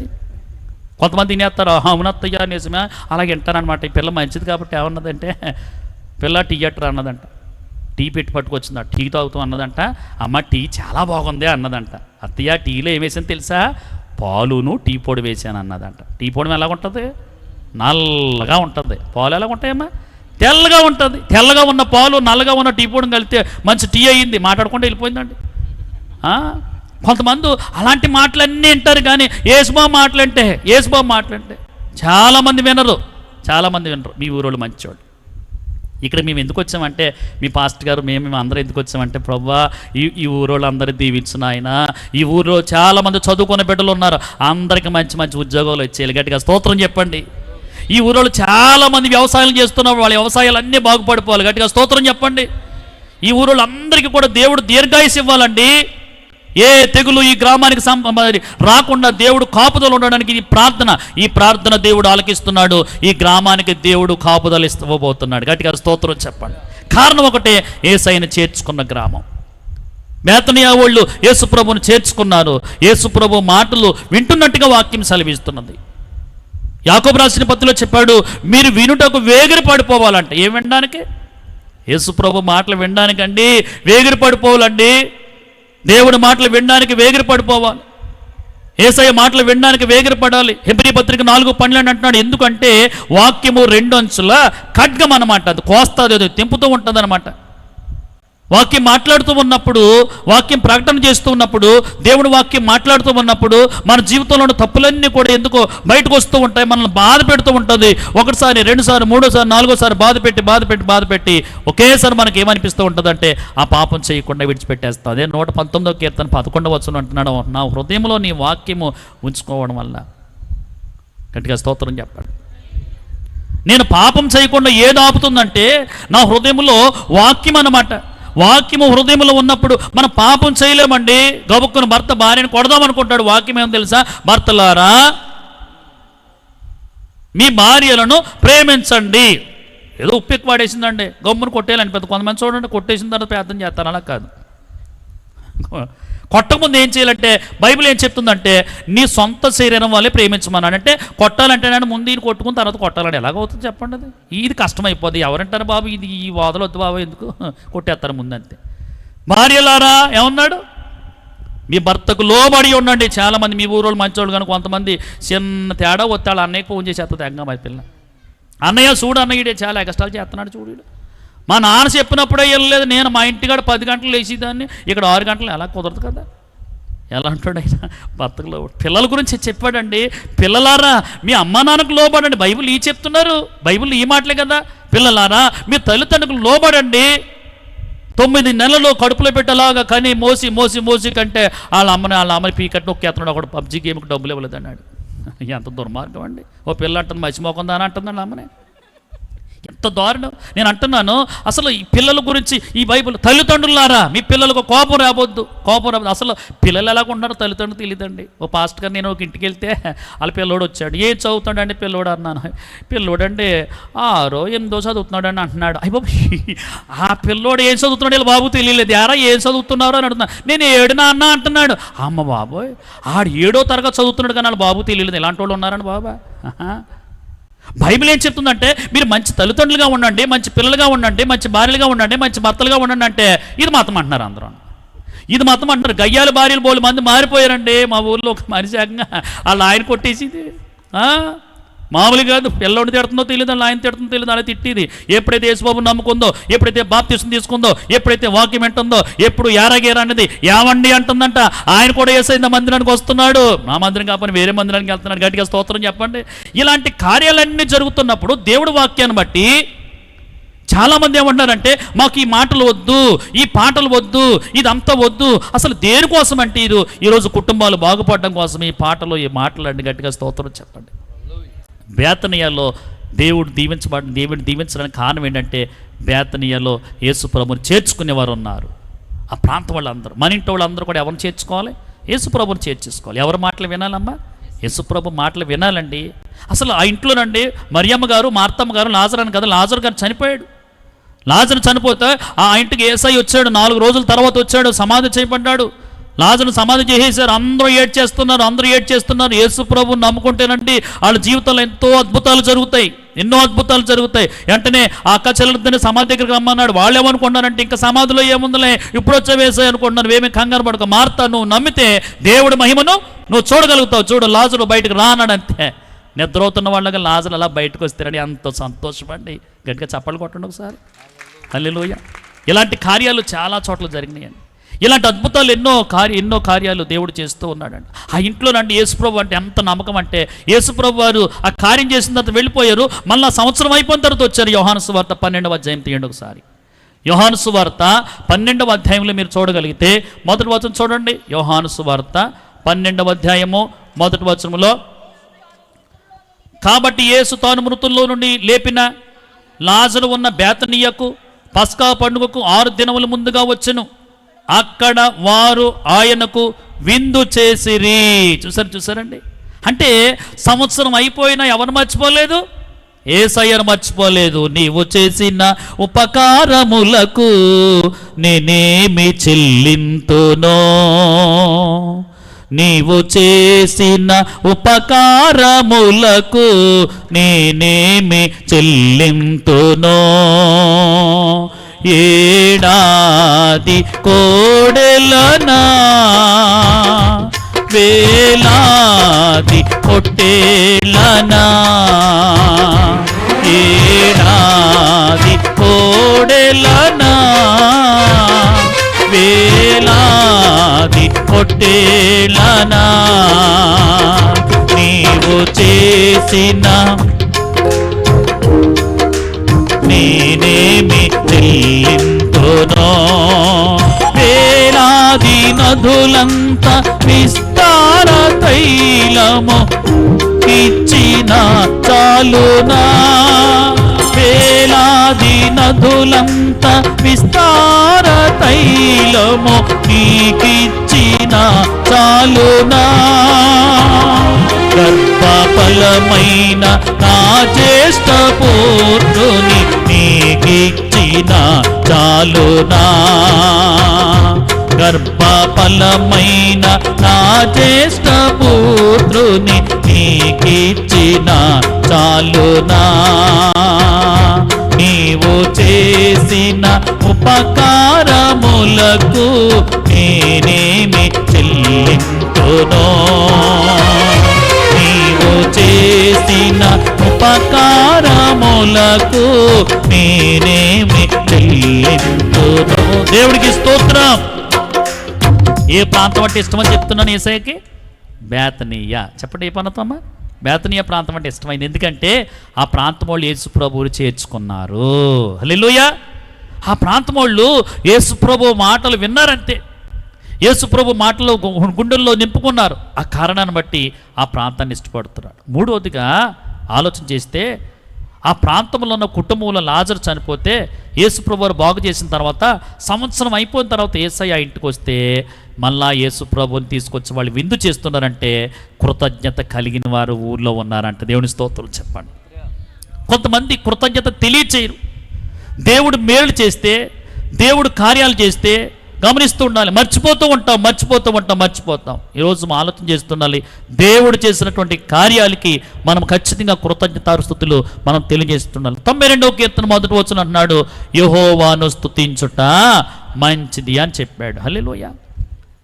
యెహోవాను స్తుతించుట మంచిదని చెప్పాడు. ఈరోజు దేవుడు చేసిన కార్యాలకు మనం ఏం చేస్తున్నాం? చాలామంది వాళ్ళ జీవితాల్లో దేవుడు చేసిన మేలుల కొరకని ప్రభు కొరకు వాళ్ళు ఖర్చు అవుతున్నారు. ప్రభు కొరకు వాళ్ళు కృతజ్ఞతాస్తుతులు తెలియజేస్తూ ఉన్నారు. ఆలోచన చేస్తున్నారు. ప్రభు నామను వాళ్ళు గణపరుస్తూ ఉన్నారు. బైబిల్ గ్రంథంలో హన్నా అనేటువంటి ఒక సహోదరి కనపడుతుంది. ముగించేస్తున్నాను నేను. హన్నా అనే ఒక సహోదరి కనపడుతుంది. ఆ సహోదరికి పిల్లలు లేరు. పిల్లలు లేకపోతే ఒక మందిరానికి వచ్చింది. సమా మినిస్టర్ లాంటిది శిలోహ మందిరానికి వచ్చింది. శిలోహ మందిరానికి వచ్చి మోకాళ్ళు వేసి ప్రార్థన చేస్తుంది. అంటే పిల్లలు లేని కారణాన్ని బట్టి ఎక్కడెక్కడికో వెళ్ళింది, ఎవరెవరిని అడుగుతుంది, ఏమేమో చేస్తుంది, ఏమీ కుదరట్లేదు. చివరికి భర్తను కూడా అడుగుతుంది, ఏమండి నాకు పిల్లలు కావాలంటే ఆయన అంటున్నాడు, పిల్లలు దేవుడు ఇస్తాడు కానీ నేను అలాగే ఇస్తానే అన్నప్పుడు వెంటనే మందిరానికి వచ్చి మోకాళ్ళు వేసి ప్రార్థన చేసి నాకు పిల్లలు కావాలన్నప్పుడు దేవుడు గర్భఫలం ఇచ్చాడు. గర్భఫలం ఇస్తే చక్కటి పిల్లోడు కన్నది. కన్న తర్వాత పిల్లోడికి పేరెట్టింది. ఏం పేరెట్టిందమ్మా? సమూయేలు అని పేరెట్టింది. తెలుసా మీకు? ఏం పేరెట్టింది? సమూయేలు అని పేరెట్టింది. ఆ పిల్లోడికి 3 సంవత్సరాలు పిల్లోడు పాలు తాగుతున్నాడు అనమాట. పిల్లోడు ఇప్పుడంటే సంవత్సరం కూడా పాలు ఇవ్వట్లేదు. కానీ ఏమండి, ఇదివరకు పూర్వకాలంలో అయితే ఆడు 10 సంవత్సరాలు అయినా పాలు తాగుతూనే ఉండేవాడు. ఇప్పుడు ఎవరు ఆడు 3వ సంవత్సరం పాలు ఎలా మాంతాడు? పాలు మానలేనటువంటి పిల్లోడిని ఏం చేసిందో తెలుసా? పిల్లోడిని ఎత్తుకుని వచ్చేసింది, దేవుడి మందిరానికి వచ్చేసింది. సమయాలు 1 గ్రంథం 1వ అధ్యాయం 24 నుంచి మీరు చదువుతున్నట్లయితే అక్కడ మంచి మాటలు ఉంటాయన్నమాట. చాలా తీసుకొచ్చేసిందంట దేవుడి మందిరానికి. దేవుని స్తోత్రం చెప్పండి. తూమెడు పిండిని తీసుకొచ్చింది, ద్రాక్షరసం తిత్తిని తీసుకొచ్చింది, 3 కోడలను తీసుకొచ్చానంటే దూడలు తీసుకొచ్చింది. ఇవన్నీ మందిరాన్ని తీసుకొచ్చి పిల్లోని తీసుకొచ్చేసి అప్పుడు ఏమంటుందో తెలుసా? సాక్ష్యం చెప్తుంది. ఏమని చెప్తుందో తెలుసా? నాకు పిల్లలు లేనప్పుడు అందరూ నన్ను ఏమనేవారంటే గొడ్రాలు అనేవారు. నేను ఎక్కడికి వెళ్ళినా నాకు ఈ కార్యం జరగలేదు. ఇదిగో ఈ మందిరానికి వచ్చాను. ఈ మందిరానికి వచ్చిన తర్వాత దేవుడు పిల్లోడిని ఇచ్చాడు కనుక ఈ పిల్లోడిని నేను దేవుడి మందిరానికి ప్రతిష్ఠ చేస్తున్నాను అని చెప్పేసి ఇవన్నీ తీసుకొచ్చి ఇవన్నిటితో పాటు పిల్లోని కూడా తీసుకొచ్చింది. కృతజ్ఞత కలిగిన స్త్రీ. గట్టిగా స్తోత్రం చెప్పండి. నేను ఒక పాస్టర్ గారి దగ్గర పనిచేస్తున్నప్పుడు చిట్టమ్మ గారు ఒక ఆవిడ ఉండేది. అమ్మ మీ పేర్లు ఎవరి పేర్లు తెలియదు. వాళ్ళ అబ్బాయి టాటర్ మంచి పడిపోతే తలకి గాయం తగిలేసింది. కిమ్స్ హాస్పిటల్లో పెట్టారు. కిమ్స్ హాస్పిటల్లో పెడితే వాళ్ళు ఏమన్నారంటే 2 రోజులు బాక్స్లో అంటే ఐసీయూలో ఉండాలి, అప్పుడు కానీ బతుకుతాడో ఉంటాడో చెప్పలేమని అన్నారు. ఆ చిట్టమ్మ గారు వచ్చి మా పాస్టర్ గారి దగ్గరికి వచ్చి, అమ్మ గారు ప్రార్థన చెయ్యండి, పిల్లోడు కానీ బతికితే 2 రోజులు ఇలాంటి కోటాలు పెడతానన్నది ఆవిడ. ఇలాగ చక్కగా పెద్ద కోటాలు పెట్టి భోజనాలు పెట్టి అందరికి కానుకలు ఇచ్చి మంచి కోటాలు పెడతానంటే 2 రోజులు కోటాలు ఎట్టేసుకుంటాను, లేకపోతే 1 రోజు కోట పెట్టుకుంటాను. మొత్తం ఏదేదో చెప్పింది. మొత్తం అందరూ ప్రార్థన చేశారు. అయిపోయింది. ఆ పిల్లోడు బతికేసాడు, ఇంటికి వచ్చేసాడు, బాగుపడిపోవడం మళ్ళీ టాటర్ ఎక్కేసాడు, పనిలోకి వెళ్ళిపోతాడు. వీడు చిట్టమ్మ గారు ఏం మర్చిపోయిందమ్మా? కోట మర్చిపోయింది. కొంతమంది బలెట్టోళ్ళు ఉంటారు, కోటాలు మర్చిపోతూ ఉంటారు. ఎన్ని సంవత్సరాలు అయినా ఏసు బాబా మీకు వందనాలు అంటారు కానీ కోట పెట్టుకోరాళ్ళు, ఏమి చేయరాళ్ళు, అంత ఏసు బాబే చూసుకుంటాడమ్మా అంటారు. ఇదేంటి? పిల్లోడు ఫీజు వీళ్ళు కట్టేసుకుంటారు. వీళ్ళు అన్నీ చూసుకుంటారు. ఏదన్నా దేవుడికి ఇవ్వాలనుకున్నప్పుడు ఏసు బాబుగా అన్నీ తెలుసు అంటున్నారు. అలాంటి మనిషి అనమాట ఈ మనిషి. దేవుడు ఊరుకుంటాడేంటి? ఒకసారి పాస్టర్ గారిని నేను కలిసి చిట్టమ్మ గారి ఇంటికి వెళ్ళిన పొద్దున్నే శాతక బండి అనమాట. అప్పుడు ఇంకా గుర్తు నాకు. ఆ బండి వేసి కలిసి చిట్టమ్మ గారు అన్నారు, పాటర్ గారు పొద్దున్నే వచ్చేసారేంటి ఇలాగా అన్నది. ఆయన ఏం మాట్లాడలేదు, చిన్న పాటర్ గారు కాబట్టి నేను అన్నాను, అమ్మ అదే మీరు మా అబ్బాయి కోట పెట్టుకుంటానన్నారు కదా, చాలా రోజులు అయిపోతుంది, నెలలు అయిపోతుంది, మీరు పెట్టుకుంటే బాగుంటుంది కదా అనగానే, ఏంటో బాబా చేతిలో డబ్బులు లేనప్పుడు వస్తారు మా ఇంటికి అంటుంది. ఎవరేళ్ళు? ఎంత దారుణం అండి. మర్చిపోయిందనమాట. నేను అన్నాను మా పాస్టర్ గారితో, ఇంకెళ్ళక్కర్లొద్దండి, ఇంటికి వెళ్ళిపోదామండి. పాస్టర్ గారు అన్నారు, అదేంటి శ్యాంబాబు అలా చెప్పింది. కనీసం చిన్న కూటమన్నా పెట్టుకోలేదు. పెట్టిస్తాడు, కంగారు పడకండి దేవుడు. డెంగ్యూ జ్వరం వచ్చేసింది వాడికి. ఏ జ్వరం అమ్మా? జ్వరం మరి మామూలు కాదు. తలకి గాయమన్నా పర్లేదు, కానీ జ్వరం వస్తే ప్లేట్లెస్ తగ్గిపోతే చచ్చిపోతాం కదా. మళ్ళా కిమ్స్ హాస్పిటల్లో నిజంగా జరిగిన సంగతి చెప్తున్నాను నేను. వాళ్ళు అన్నారు ఏంటంటే ప్లేట్లెట్స్లు పడిపోతున్నాయి, మళ్ళీ బాక్సులు పెట్టాలి, మళ్ళీ చెప్పలేమన్నారంట. అప్పుడు సిట్టమ్మకు గుర్తొచ్చిందని, నేను కూడమెట్టలేదు కదా, నేను కృతజ్ఞత తెలియచేయలేదు కదా. నేను అప్పుడు మొక్కుకుందంట 3 రోజులు ఉపవాస కూటాలు వస్తాయి కదా చర్చిలోను, 3 రోజులు ఉపవాస కూటాలకి ఖర్చు నాదే అని చెప్పింది. నిజంగా ఎట్టేసింది. అప్పుడు ఒక కూటానికి పోయింది, 3 రోజులు కూటాలు ఎట్టిందమ్మా. దేవుడు స్తోత్రం చెప్పండి. కానీ ఈ ఊరోళ్ళు అలాంటి వాళ్ళు కాదండి. సంవత్సరం అయిపోయినా మర్చిపోవట్లేదు లేచిపోమని. సంవత్సరం అయిపోయిందండి, సంవత్సరం అయ్యిందండి తమ్ముడు బ్రతికి. ఆ తర్వాత యేసయ్య వస్తేనండి ఎంత ఆతృతగా తీసుకుని ఆ దైవజనుడిని ఆ సేవకుని ఆహ్వానిస్తూ ఉన్నారు. వీళ్ళు చాలామంది ఏమంటే సేవకుడిని వాళ్ళు ఆహ్వానిస్తూ ఉంటారండి, గమనిస్తూ ఉంటారు. వాళ్ళు ఎంత చేర్చుకుంటారండి. బైబిల్ గ్రంథంలో సునేమిరాలను కావడం ఉంది. ఆవిడ్ని బైబిల్ గ్రంథంలో ఏమన్నారంటే, ముగించేస్తున్నాను, చెప్పండి ఎవరైనా. గనురాలు. చెప్పండి ఎవరమ్మా? గనురాలు. భర్త గారికి ఏమో పాస్టర్ గారు అంటే ఇష్టం ఉండదు. కొంతమంది చూడండి, పాస్టర్ గారు అంటే ఇష్టం ఉండదు. ఈ భార్యకి ఇష్టం. ఓ చోటకి వెళ్ళి ప్రార్థన చేద్దాం వెళ్తే ఆయన చిన్న కాగితం పెట్టుకుని ఉన్నాడు, 20 రూపాయల కాగితం. ప్రార్థన చేస్తే ఇద్దామని అందరి కోసం ప్రార్థన చేయించాడు ఆయన. నాకు తెలిసిపోతుంది చూస్తుంటే. ప్రార్థన చేస్తున్నప్పుడే అక్క చేపులు ఇలాగెట్టింది. అయిపోయిన తర్వాత కొంచెం దూరం వచ్చిన తర్వాత చూసుకున్నాను, అక్క లోపల 1000 రూపాయలు ఎట్టింది. బావగారేమో 20 ఇచ్చారు. అమ్మో, అంటే ఆడవాళ్ళు ఎక్కువ ప్రేమిస్తారు. ఈ స్త్రీ అంతే. పాస్టర్ గారిని ఇంటికి ఆహ్వానించి వాళ్ళు ఇల్లు కట్టుకుంటారనమాట. ఇల్లు కట్టుకుంటే భార్య అంటే అందరికి ఇష్టమే కదా. అమ్మ ఇష్టం ఉండదా? భార్యలు ప్రేమిస్తారు కదా.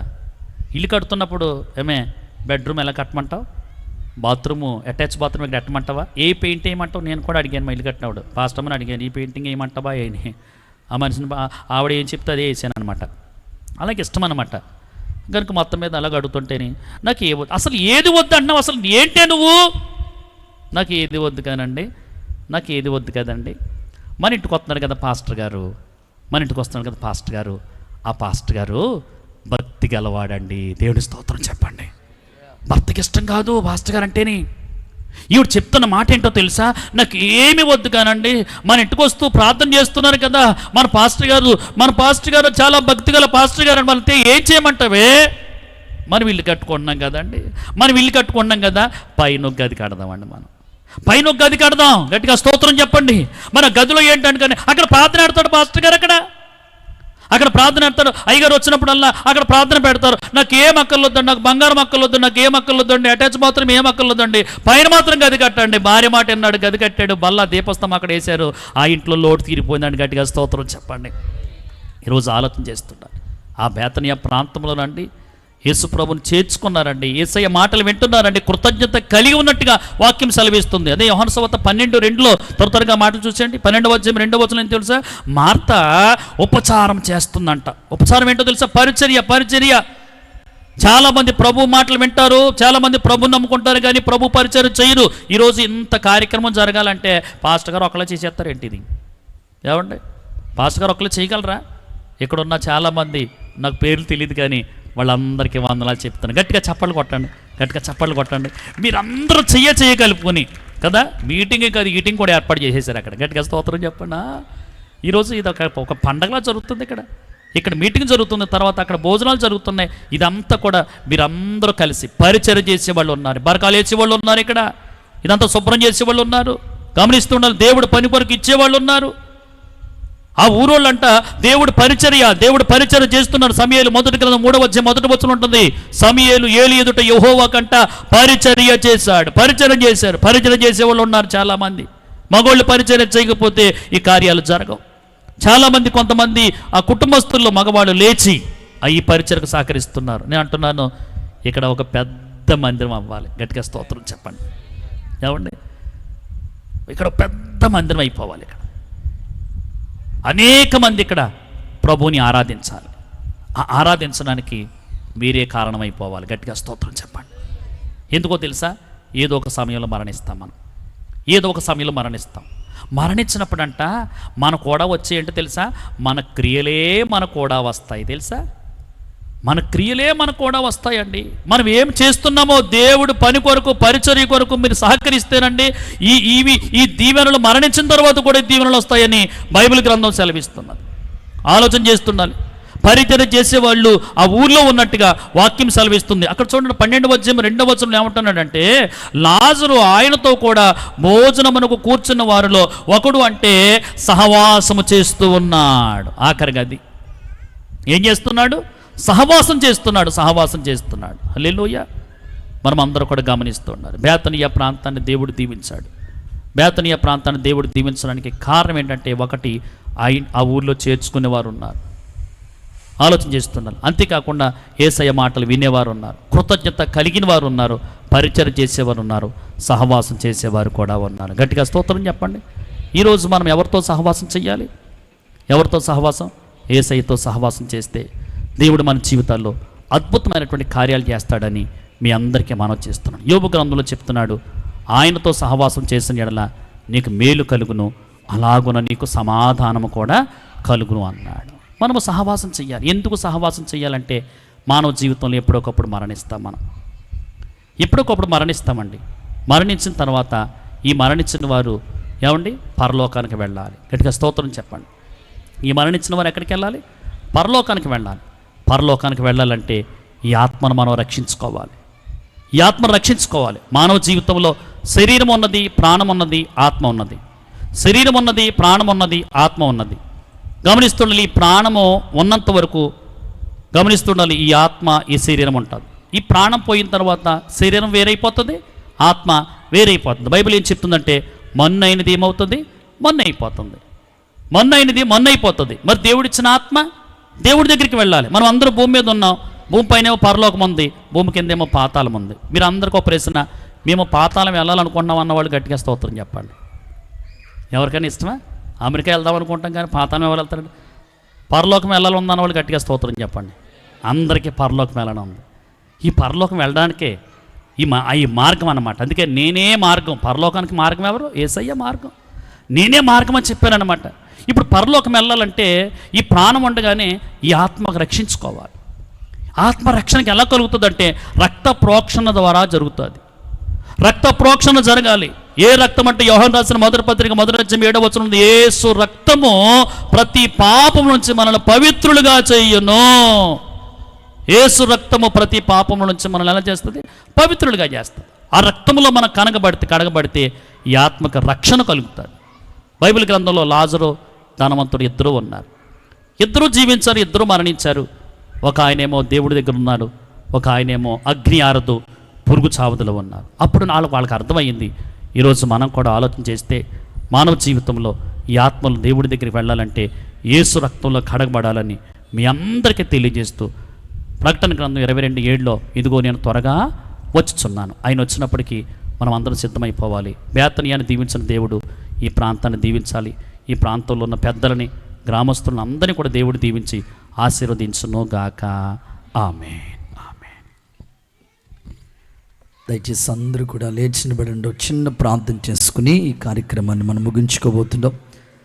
ప్రభు మనకిచ్చిన వర్తమానం కొరకు 2 చేతులు ఆకాశం వైపు చాపి ప్రభుకి బిగ్గరగా స్తోత్రం స్తోత్రం స్తోత్రం అని చెప్పండి. బిగ్గరగా హల్లెలూయా హల్లెలూయా 2 చేతులు అల్లాడిస్తూ చెప్పండి. దేవుడు తన దాసుని నిలబెట్టి మనతో సూటిగా మాట్లాడుతూ వచ్చాడు. ఆయన బేతనియా వరకు తీసుకుని వెళ్ళి అక్కడ వారిని ఆశీర్వదించాడు. ప్రార్థన చేసుకోండి, ఒక్క నిమిషం ప్రార్థన చేసుకోండి. ప్రభువా, బేతనియా వరకు వాళ్ళని తీసుకెళ్ళి అక్కడ ఆశీర్వదించడానికి బేతనియా ప్రాంత ప్రజలు ఎలాంటి వాళ్ళు, చక్కని మాటలు దైవజనుడి ద్వారా మనతో ప్రభు మాట్లాడుతూ వచ్చారు. ఆ బేతనియా ప్రాంత ప్రజలు ప్రభుని చేర్చుకునే మనసు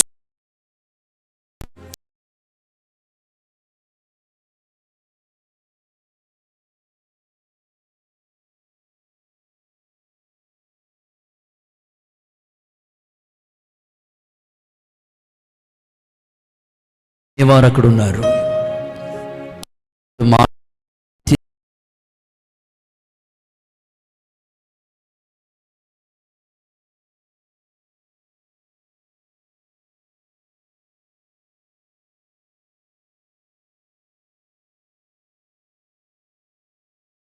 దేనిని మరు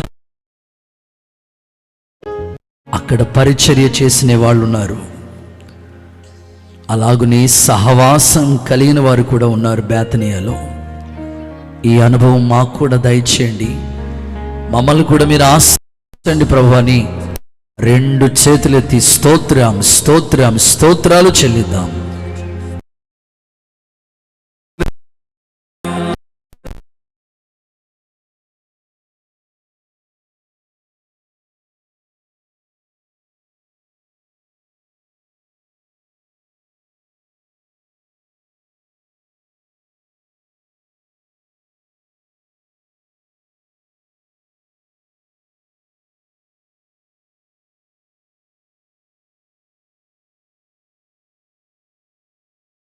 ఆశీర్వదించి అపాక్యుడను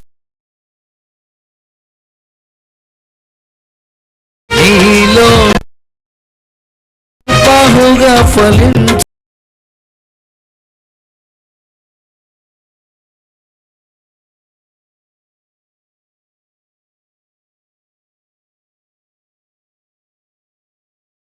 నూతన కృపల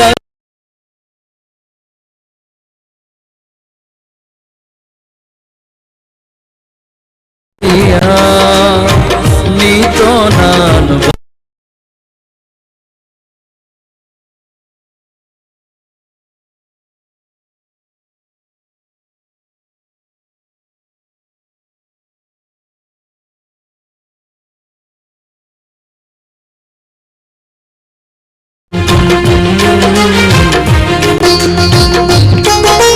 ప్రభువానికి స్తోత్రమయ్యా. మా జీవితాన్ని మీరు ఆశీర్వదించండి నాయన. బేతనియాలో ఉన్న దీవెన మాకు దయచేయండి అయ్యా. మా ప్రాంతాన్ని ప్రేమించు నాయన.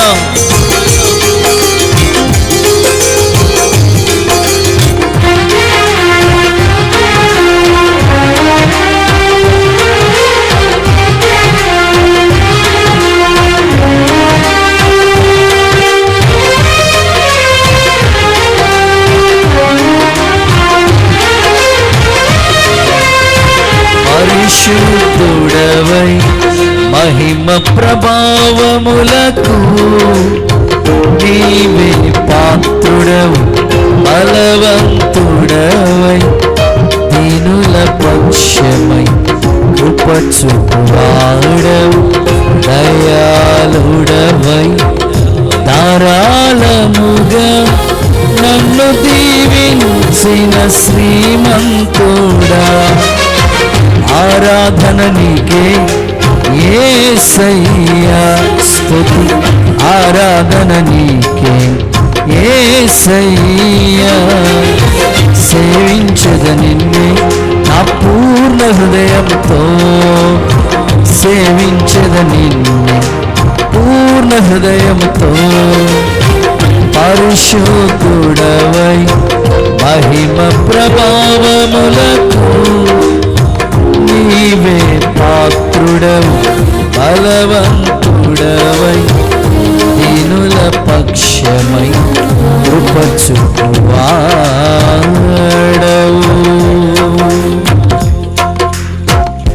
తల్ల వంచండి, విత్తబడిన వాక్యం మనలో ఫలించినట్లుగా స్తోత్రాలు చెల్లిద్దాం. స్తోత్రం స్తోత్రం స్తోత్రం. ఈ ప్రాంతాన్ని దేవుడు ఆశీర్వదించినట్లుగా స్తోత్రం చెల్లిద్దాం. ప్రార్థన చేద్దాం, ప్రార్థన చేద్దాం. ప్రేమ స్వరూపి జీవాధిపతి యేసయ్యా, నీ పరిశుద్ధ ప్రశస్త నామాన్ని బట్టి నీకు వందనాలు, కృతజ్ఞతలు చెల్లిస్తున్నాము స్వామి. రాత్రి ప్రాంతాన్ని ప్రేమించి, పరిచర్యను ప్రేమించి ఏర్పాటు చేయబడినటువంటి సువార్త సభను బట్టి నీకు స్తోత్రాలయ్యా. ఇంతవరకు నీ దాసు నిలబెట్టుకొని వాక్యం ద్వారా మాట్లాడిన ప్రతి మాట కొరకే కృతజ్ఞతలు అర్పిస్తున్నాము స్వామి. యేసయ్యా, మీరు బలపరిచిన ప్రతి మాట కొరకే స్తోత్రం అయ్యా. మీరు బేతనియకు తీసుకెళ్ళి చేతులుంచి వారిని మీరు ఆశీర్వదించారయ్యా. బేతనియ ప్రజలను దీవించారు తండ్రి. ఎందుకు ఆ ప్రజలు ఆశీర్వదించబడ్డారో లేఖనాల ద్వారా వాక్యపు వెలుగులో ప్రతి ఒక్కరిని దర్శించిన విధానము కొరకే స్తోత్రం దేవా. అయ్యా, బేతనియ ప్రజలు మిమ్మల్ని చేర్చుకున్నారు నాయన. యేసు నామములో ఈ రాత్రి వాక్యమైన నీ బిడ్డలు ఇంకా ఎవరైతే నీకు చోటు ఇవ్వకుండా ఉన్నారో ఈ రాత్రి వేళ అంతరంగంలో నీకు చోటు ఇవ్వడానికి, నిన్ను చేర్చుకోవడానికి, నిన్ను ఆహ్వానించడానికి కృప చూపమని ప్రార్థిస్తూ ఉన్నాం. వారి అంతరంగ హృదయం తెరవబడినట్లు కార్యం చేయండి అయ్యా, నీకు స్తోత్రాలు. అలాగునే నా తండ్రి యేసయ్యా మీకు స్తోత్రం. వారు నీ మాటలు విన్నారని వాక్యం సెలవిస్తూ ఉంది. యేసు నామములో నాయన బిత్తపడుతున్న మాటలు అయ్యా వినే మనసు వారికి దయచేయండి అయ్యా. నీ బోధకు చెవియొగ్గే కృప దయచేయండి అయ్యా. నీ మాటలు వినాలనే ఆశ వాళ్ళలో పెట్టమని ప్రార్థిస్తున్నాం. అనేక రీతిగా వాక్యం ప్రకటించబడుతూ ఉన్నప్పుడు అయ్యా వారు గ్రహించు హృదయాలు వారికి దయచేయండి తండ్రి. నీ మాటలు నమ్మి విశ్వసించడానికి కృప చూపండి. దైవమానికి స్తోత్రాలయ్యా. అలాగునే నా దేవానికి స్తోత్రములు ప్రభువా. వారు నాయన కృతజ్ఞత కలిగిన వారని వాక్యం సెలవిస్తూ ఉంది నాయన. యేసు నామములో నీ బిడ్డలందరూ అనేక మంది జీవితాల్లో మీరు ఎన్నో కార్యాలను మీరు జరిగించారు. వారందరూ ఎల్లప్పుడూ నీ సముఖంలో కృతజ్ఞత కలిగి జీవించడానికి సహాయం చేయండి దేవా. నీ నామాన్ని ఘనపరిచే కుటుంబాలుగా చేయమని ప్రార్థిస్తున్నాం తండ్రి. మీకు స్తోత్రాలు ప్రభువా. అలాగునే నాయన యేసయ్యా మీకు స్తోత్రం చెల్లిస్తున్నాము ప్రభువా. అయ్యా కృప చూపండి. ప్రతి ఒక్కరి జీవితంలో నేను మహిమపరిచే అనుభవం వారికి దయచేయమని వేడుకుంటున్నాం దేవానికి స్తోత్రాలయ్యా.